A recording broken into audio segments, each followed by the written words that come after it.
సడలని సినీ కార్మికుల సమ్మె మరింత ఉధృతంగా నిరసనలు ఫెడరేషన్ ఆఫీస్ దగ్గర ఆందోళన. కార్మిక శక్తిని అడ్డుకుంటే ఎందాకైనా వెళ్తాం. విశ్వప్రసాద్ నోటీసులకు భయపడేదే లేదు. కోమటిరెడ్డికి ఫిర్యాదు ఇస్తామన్న బాసాటి కృష్ణ. కోమటిరెడ్డి వెంకటరెడ్డి చిత్రపటానికి పాలాభిషేకం. మద్దతుగా నిలిచారని కృతజ్ఞతలు. సర్కారు అండగా ఉందన్న కార్మికులు.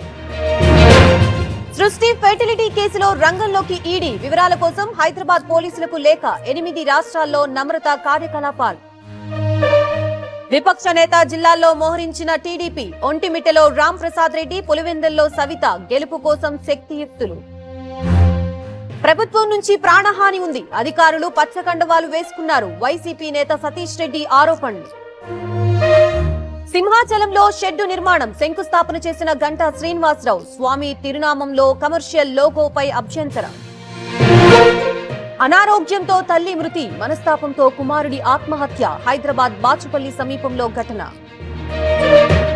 సత్తుపల్లిలో వరుస చోరీలు. 6 ఇళ్లలో దొంగతనం. దర్యాప్తు చేపట్టిన పోలీసులు. 1,50,000కు పాపను అమ్మేసిన తల్లి. 60,000 అందడంతో విషయం వెలుగులోకి. బాపట్ల ఇందిరానగర్ లో అమానుష్యం. బంగ్లాదేశ్ టు భారత్. హైదరాబాద్ లో బాలికను రక్షించిన పోలీసులు. వ్యభిచార గృహానికి తరలిస్తూ ఉండగా గుట్టురట్టు. ఆర్టీసీ డ్రైవర్ పై మహిళ దాడి. బస్సు ఆపలేదని ఆగ్రహం. అనంతపురం జిల్లాలో ఘటన.